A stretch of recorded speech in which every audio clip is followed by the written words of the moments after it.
Hello les codeurs, bienvenue sur la première vidéo de ma chaîne. Aujourd'hui, je vais vous parler de Laravel Livewire et la gestion des champs customisables. J'entends par champs customisables les champs qui sont gérés par le JavaScript pour avoir un comportement différent du comportement natif des champs, notamment les champs de type datetime ou autocomplétion, etc.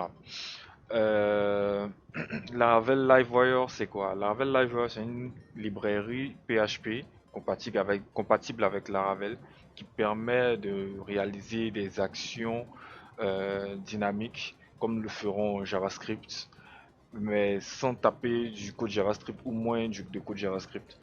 Tout cela sans recharger de page.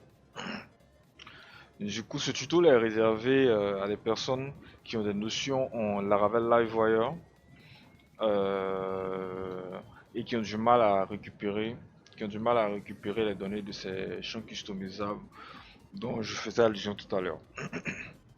Du coup, dans ce tutoriel, on va réaliser deux actions qui vont nous permettre de comprendre comment gérer correctement ces types de champs, hein, de récupérer les données de ces types de champs. Donc, on a d'abord une page utilisateur sur laquelle on va pouvoir enregistrer les utilisateurs. Par exemple, Jérémy, ok, Jérémy qui serait né en 1980, le 12 à 4 heures. On pourra voilà, effectuer des enregistrements de ce type. Et aussi les champs, pour la gestion des champs de type autocomplétion, on a par exemple Jérémy qui travaille dans le service informatique, qui est le responsable du service informatique, voilà, de l'autocomplétion. On pourra l'ajouter comme ça. Du coup, sans plus tarder, on va rapidement commencer à coder. Rapidement démarrer mon serveur. Voilà. Déjà dans le projet il est tout préparé. Tout ce qui restera à faire, c'est gérer nos différents champs de formulaire. Alors, on va rapidement commencer. Ok. Le, la première page à laquelle on va s'attaquer, c'est la page user et son champ de datetime. Du coup, on va d'abord commencer par prendre en compte le champ nom pour pouvoir récupérer ces données depuis le composant LiveWire. Du coup là, au niveau du user, on a le composant addForm. Euh, Ici, on va créer notre propriété. On va créer notre propriété name.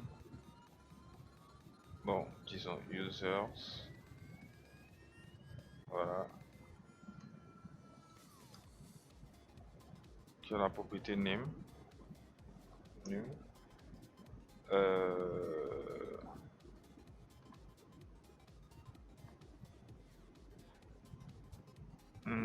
Ensuite, qui aura la propriété birthdate de type name.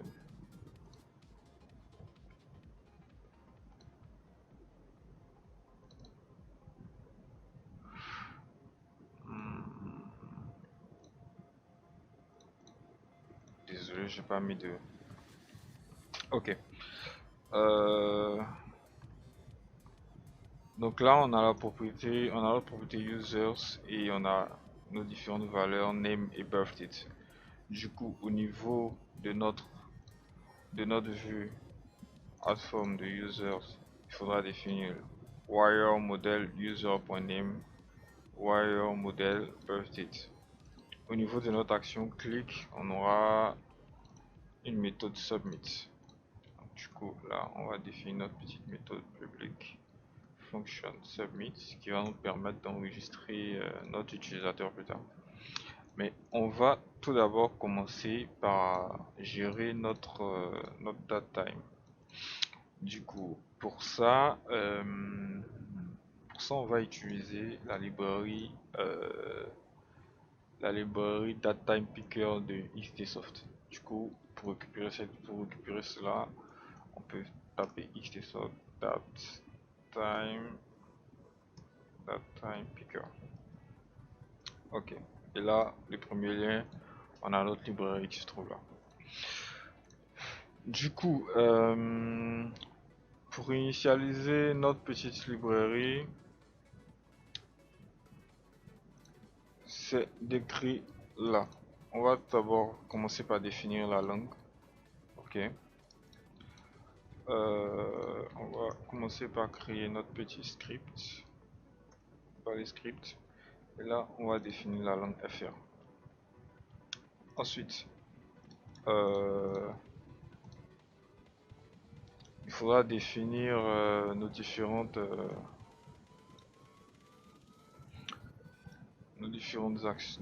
options. Du coup là, un coup de... on copie ça d'abord. Là, l'IT de notre champ c'est birth date. On va copier là. Là, on n'aura pas besoin de toutes ces informations. Là, oui, on veut un time picker. Et notre format, ce sera... on aura un format de type jour slash mois slash année heure et minutes. Ok. Et là, on aura besoin d'action. C'est-à-dire là, le problème avec la Ravel Livewire, ce qu'il a, je vais d'abord vous présenter le problème. D'abord, là j'ai normalement mon champ qui fonctionne. Bon, pas mon champ, mais mon date picker qui fonctionne. Et le truc, c'est que lorsque je vais faire un submit, au niveau des submits, on va faire un die dump.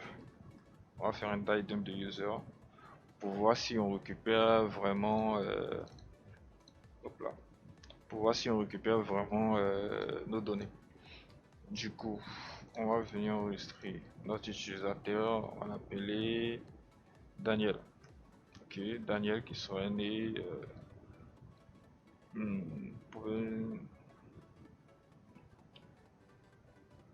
petit user not found,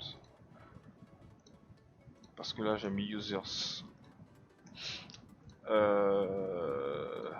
Du coup, Daniel, on va dire que Daniel est né le 14 1961. Daniel est vieux. Et on va faire ajouter. Du coup, là, on se rend compte qu'on récupère bien le nom, mais on n'arrive pas à récupérer le birth date parce que le birth date est géré par notre librairie XDSoft. C'est pas un événement naturel de modification en fait par le clavier.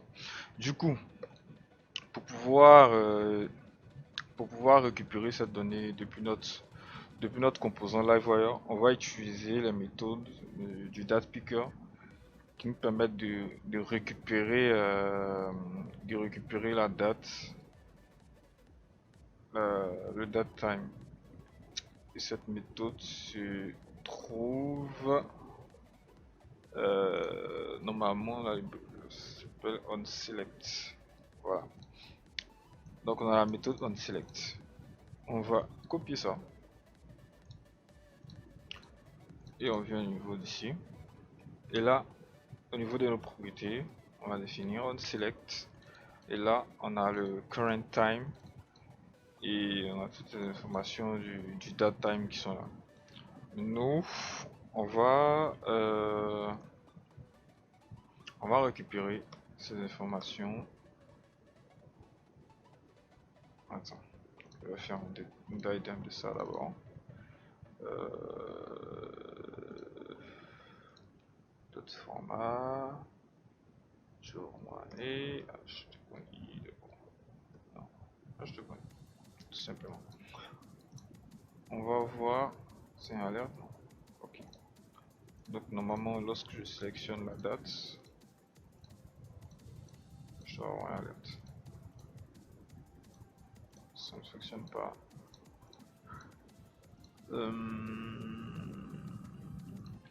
Je vais acheter la deuxième méthode. On select time.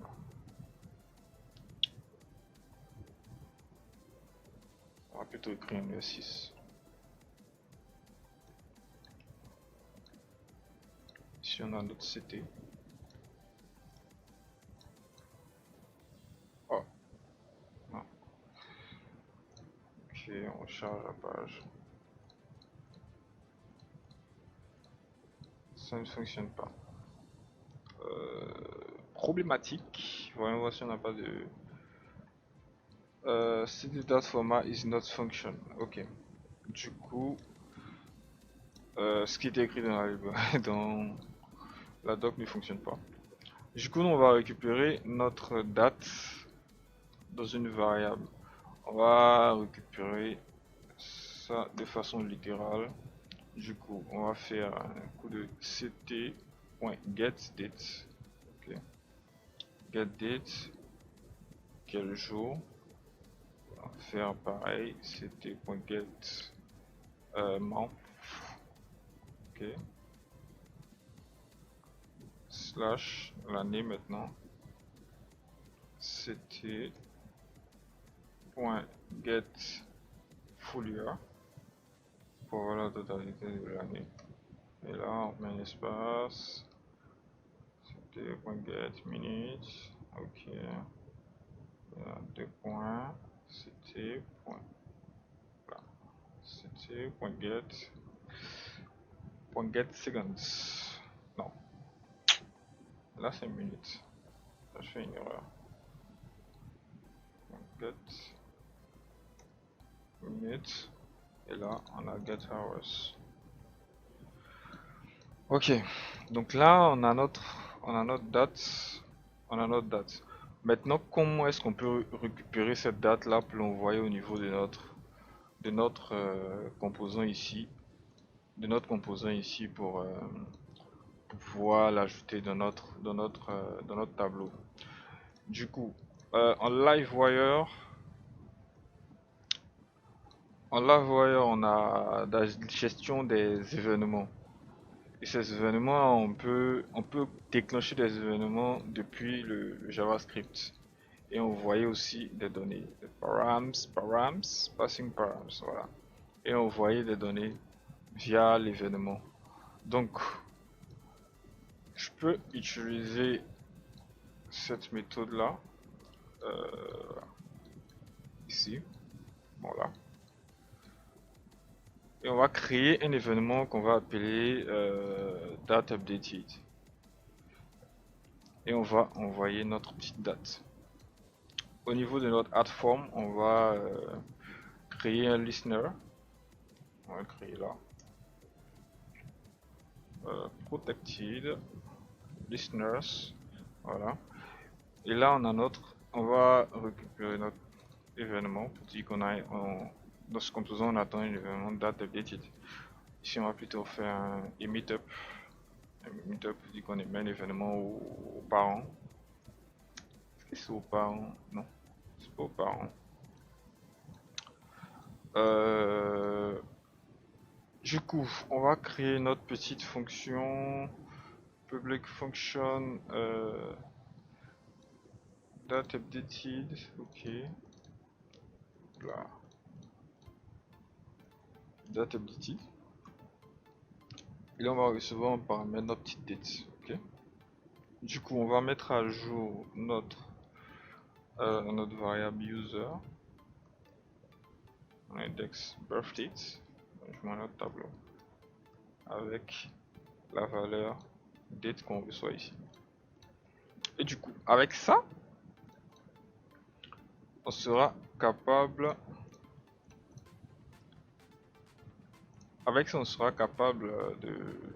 de prendre Daniel encore, qui est né à je sais pas quoi. Voilà. Bon, le select c'est normal. Il y a une petite erreur là-bas. Mais normalement, il doit pouvoir envoyer notre requête. Voilà. On voit notre requête. Du coup, ça veut dire que si je clique là, on a notre date qui est à jour. Il nous manque des zéros. Ça, on va le gérer rapidement JavaScript. Du coup, ça, on va créer une fonction qu'on va appeler padding. Padding number, voilà. On va ajouter des caractères. Et ici, on va récupérer notre number. Ok, on va récupérer notre number. Et ce qu'on va faire, c'est qu'on va dire si notre number est inférieur à 10. Oh, non. On va ramener ça. On va réactiver. Ok, donc si notre number est inférieur à 10, dans ce cas, on va ajouter un 0. Désolé. On va ajouter forme littérale. On va ajouter un 0 derrière notre number. On va mettre AutoString. Comme ça. Sinon, dans le cas contraire, ben, on va retourner notre number. Tranquille. Du coup, on sera obligé d'appliquer cette fonction sur tous nos à tous les niveaux de notre date. Comme ça. Ok. Donc là, on est bon. Normalement, ça devait être bon. On met Daniel. On met une date lambda. Ok. Ok. Et là, on est bon. Là, on est bon. On récupère notre date en backend. Et depuis notre composant LiveWire. Du coup, là, tout ce qui nous reste à faire, c'est enregistrer. C'est enregistrer tout simplement ces données. Attendez, j'ai oublié. Il faut faire pareil ici. Il faut faire pareil là. Ça, j'ai pas besoin, j'utilise pas. Voilà. Et maintenant, on va enregistrer notre petit. On va enregistrer notre petit utilisateur. Du coup, là, on va faire un code de notre user. Notre user c'est égal à new user. Ok. Là. On essaie dans le modèle user. Et user, son name sera égal à notre username. Pareil pour le birth date. Là, on va prendre notre user, on va le save, ok. Et à la fin, on va reset on va reset la propriété de notre composant. Reset, c'était quoi? Reset, comme ça. Et il faudra créer aussi un événement pour que notre liste soit réinitialisée. Du coup, pour ça, la gestion des événements, on a cet événement là. Du coup, this emit, on va dire user added, par exemple. Bon, on va dire, on va plus ça refresh, voilà, comme ça. Et au niveau de notre, voilà, au niveau de notre composant user, on va créer un événement aussi. Protecting listeners est égal à refresh. Ok. Et lorsqu'on fait un petit coup de refresh de notre function refresh, qui sera déclenché par notre événement refresh, là on va faire un coup de vis render, voilà, pour render notre liste, récupérer la nouvelle liste, la liste et l'envoyer à la vue. Du coup, là je crois qu'on est bon, mais là on va faire une meetup, étant donné que là notre composant notre composant add_form est enfant en fait de notre composant users. Si on y va au niveau des users, on a que notre composant add_form est, nested, imbriqué dans le composant users. Du coup, on fait un coup de emit pour émettre l'événement vers le composant parent. Du coup, là c'est le moment de tester. Normalement, tout devrait marcher comme sur des roulettes. Là, je vais enregistrer notre Daniel. Daniel qui est né en septembre, allez, en 1993 à 7h. Là, je fais un coup d'ajouter. Invalid date time format. Incorrect date time. 16 8e mois 1993. Ah, au niveau de la date, j'ai oublié un petit détail. Là, il faut faire un coup de carbone create from format. Là, il faudra prendre le bon format qui est de jour, mois, année, heure, minute. Il n'y a pas de seconde là. Je comprends ça comme ça.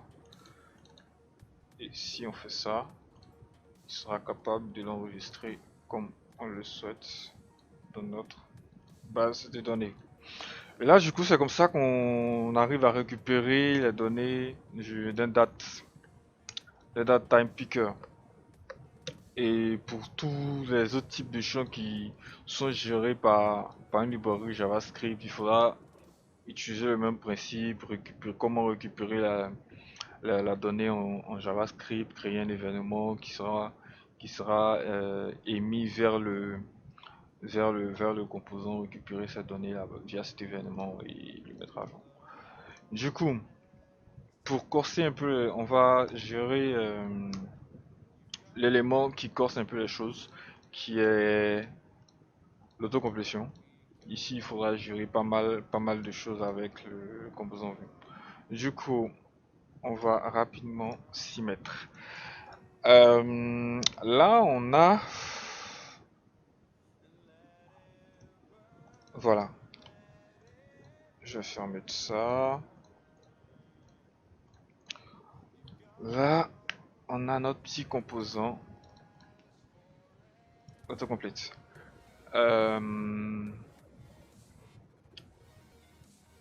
Si on a nos petits services. Du coup, je réfléchis, on n'a pas de wire. On va commencer par définir les wires au niveau du service, c'est ça. Hop là. Voilà. Au niveau du service, on a deux données. On a le nom du service, le responsable. Du coup, qu'est-ce que nous avons là? Là, on va définir public function. Là, on va définir notre service. Ok. Qui aura deux propriétés. La première propriété qui sera le name du service. Okay. Ensuite, à chaque fois j'oublie. Et ensuite, l'ID en fait du responsable. Du coup, on va mettre user ID. Égal à nul. Ok. Qui est égal à nul. Ah, c'est pas une fonction. Voilà. Du coup, là, on a défini les propriétés. On va les ajouter wire.modèle. Là, on a service. C'est bien ça. Service.name. Là, on a service.name. Et ici, là, on a service.userID. Ok. Du coup, ici, d'abord, quelles sont les actions? Lorsqu'on clique sur lorsqu'on va cliquer sur notre champ, il faudra qu'il soit capable de récupérer la liste de tous nos utilisateurs. Du coup là on va faire un coup de wire.click et là on va appeler la fonction get recommendations. Ok. Et c'est pas uniquement lorsqu'on clique, c'est aussi lorsqu'on fait une tabulation, c'est-à-dire du moment qu'il a le focus en fait. Donc là, on va faire un coup de wire.keyup. Ok. Wire.keyup qui va appeler la même fonction. Cette fonction là, il faudra la créer.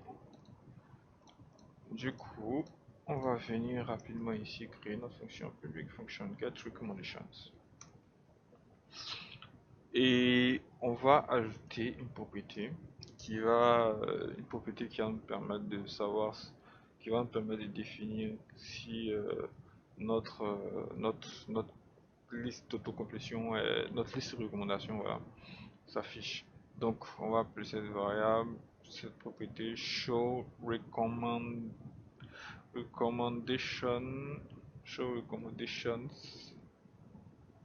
Ok. Du coup, là, euh, on va aussi prendre une propriété. Là, je crois que je me suis trompé de propriété en fait. Il faudra définir notre propriété. Une propriété qui va s'appeler label user. Voilà, label user. Et ce sera elle qu'on va utiliser en fait au niveau du wire model. Voilà. Et du coup, là, en attendant, pour l'instant rien. Ici, on va récupérer notre liste utilisateur via le modèle user de point et là on a déjà défini un scope search. Donc du coup là, on va utiliser ce scope. On va utiliser ce scope. On va d'abord intégrer importer notre user. Oh non, on va importer notre petit user. Voilà. On va utiliser la scope search qui fait qui cherche dans la base de données les différents utilisateurs dont le nom ressemble à ce qu'on va paramètre. Et dans ce qu'on va paramètre, c'est le label user qui est en réalité saisi ici en fait. Du coup, on va rapidement voir ça. Label vis, label user. Là on récupère et ici on va dire on va d'abord définir une liste ici. On va dire list recommendations. Voilà, list recommendations. Et du coup notre liste, si on a des utilisateurs, ok. Ok, si on a des utilisateurs, ok. Donc du coup si on a des utilisateurs, du coup là notre list, list recommendation sera égal à notre liste d'utilisateurs qu'on a récupéré en fait. Et là, juste après, on va... en vrai, on va pas faire ça. En vrai, on va gérer les choses autrement. On va quand même afficher, même s'il n'y a pas d'utilisateur. Seulement qu'on va définir, on va mettre aucune données. Ok, du coup, on va définir notre propriété show recommendation. Show recommendations are true. Et là, on va rapidement définir notre liste de recommandations qui dont le design a été réalisé, bon, le style a été réalisé directement dans le fichier app.css qui est implémenté dans notre layout. Du coup, nous pour gérer notre liste de notre autocomplétion, on a simplement un UL qu'il faut créer. Donc du coup là, on va dire non, pas là. Show recommendation, ok. Donc là, si show recommendations est égal à true, dans ce cas, on va afficher notre petit UL qui aura la classe autocomplete. Hop là, autocomplete list. Ok. Et là, on va vérifier. C'est ici qu'on va faire notre vérification. List autocomplete. List recommendation. Là, on va dire si list recommendations est inférieur ou égal à 0. Dans ce cas, on va définir un LI qui aura la classe noResult, ok, qui va afficher aucun résultat. Voilà. Sinon, dans le cas contraire, on va parcourir notre list recommendations, ok, recommendation comme ça, for each, ok. Et là, on fait un coup de LI. Et là, on va dire lorsqu'on clique, ok, lorsqu'on va cliquer là, on va déclencher un événement qui va s'appeler select user, ok.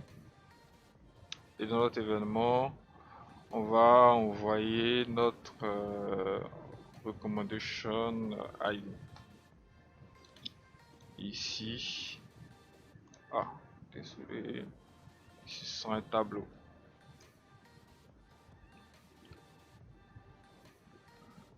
Voilà, notre recommendation ID. Ok, donc là, on va prendre notre recommendation. Regarde, c'est une idée, j'aurais dû mettre user. Bon, ok. Là, on a notre recommendation name. Ici, il faut que je ferme notre if. Ok. Donc là, au niveau de notre autocomplétion, c'est juste, on va juste ajouter notre action lorsqu'on clique ici. Comme ça, on aura tout bon ici en fait. Donc là, ce sont un submit comme d'hab. Ok, là, je crois qu'on, là, on est bon. Là, on est bon. Du coup, on va revenir sur notre forme. On a des actions à gérer. On a d'abord notre select user. Ici, hop là, on va créer notre fonction select user avec notre user ID. Ok. Du coup là, ce qu'on va faire, on va récupérer notre user. Point, c'est quoi un modèle, non? Modèle. Oh, qu'est-ce que je fais? User find user ID. Qu'est-ce que j'ai failli faire là, user ID. Ok, et là, lorsqu'on aura notre user, il faudra définir notre user au niveau de notre service qui est là. Donc là, this service à la position user ID sera égal à user. Bon, on va sur ça. On va prendre notre ID au niveau de notre nouveau. Et là, notre label user, on va le mettre à jour, on va le remplir, tu vois. Là, ce sera notre user username. Je saurais mettre name user, mais bon. Du coup là c'est bon et on va ensuite à la fin masquer notre nos recommendations. Donc, on va mettre nos recommendations à false. Et là on est bon. Normalement on n'a pas de problème, tout devrait marcher. Là je vais mettre mon petit submit, je vais faire un DD de service pour voir si tout est bon lorsqu'on submit le tout. Du coup, là on va venir sur notre outil, on va dire service, communication, comme ça. Ici, notre autocomplétion ne fonctionne pas.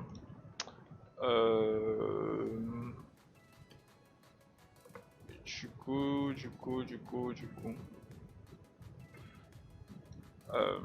faudra réfléchir encore. Quelle erreur on a faite? Quelle erreur avons-nous commise? Là on a notre wire get. Ah, c'est pas des wire, c'est pas des points, c'est des 2 points. On a ici. Là on a des 2 points, on n'a pas de points.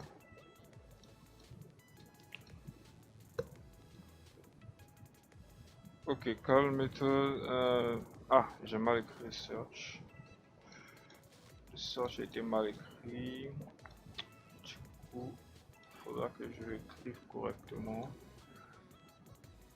Ok, là normalement, on est bon. Voilà, on a notre autocomplétion qui fonctionne. Là, je me rends compte d'un problème. D'abord, je vais sélectionner pour voir. Le clic qui fonctionne pas. Le clic qui fonctionne pas. Ici, j'ai quoi? J'ai un select user. Oh, c'est un 2 points. Voilà pourquoi il fonctionne pas. Du coup, si je recharge la page, Jérémy, et voilà, Jérémy est sélectionné. Mais là, je viens de me rendre compte d'un autre problème, c'est-à-dire que là, lorsqu'on clique ailleurs, l'autocomplétion doit disparaître. Du coup, on va rapidement faire cela. On va créer une petite balise script. À l'intérieur, on va dire lorsqu'on clique ailleurs que dans notre div ici là, il doit créer un événement pour pouvoir masquer notre autocomplete. Donc du coup, là on fait un coup de window.addEventListener. Là on veut un clic, et à l'intérieur on a un événement. Ok. Et là, si document, qu'est-ce qui se passe? Ok. Document.getElement by ID, getElement by ID. Ok, voilà. GetElement by ID. Si notre élément ne se trouve pas dans ce truc là, dans cette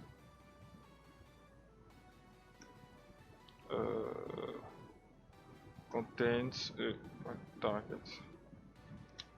Voilà. Du coup là, qu'est-ce qui se passe? Ok. Donc là, si on clique sur un élément et que cet élément ne se trouve pas à l'intérieur de l'autocomplete là, bon du coup on va créer un événement. On va créer un événement qui va hide nos recommendations, tu vois. Tu vois, nos recommendations. Voilà. Du coup, je vais rapidement créer cette méthode public function, hide recommendations. Je crois que j'ai copié là, ok. Mais il faut pas oublier de créer notre listener en fait. Notre tableau de listeners, voilà, qui prend en compte le hide recommendations. Et du coup, à ce niveau là, on va définir notre show recommendations à false. Et comme ça, on a notre liste de recommandations que ceci disparaît. Du coup là, je clique ailleurs, ça disparaît. Voilà. Du coup, on va essayer d'enregistrer notre service communication. Là, on sélectionne Jérémy, on fait ajouter. Et là, on a l'ID de notre utilisateur Jérémy qui se trouve là. Users. Là, Jérémy qui a son ID 16.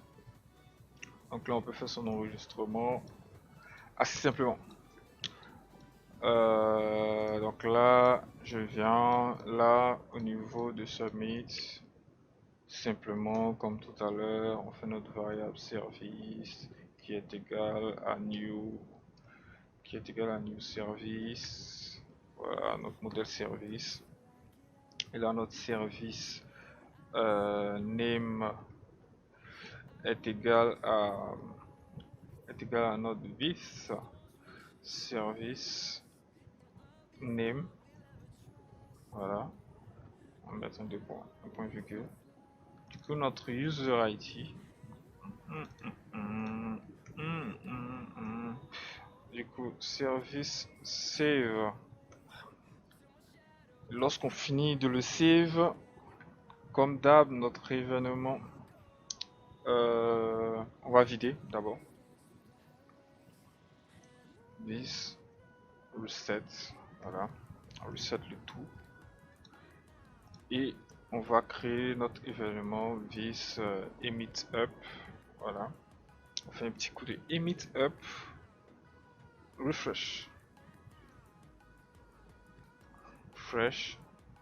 Et là, au niveau de la liste de services, comme d'hab, petit coup de protected, no listeners.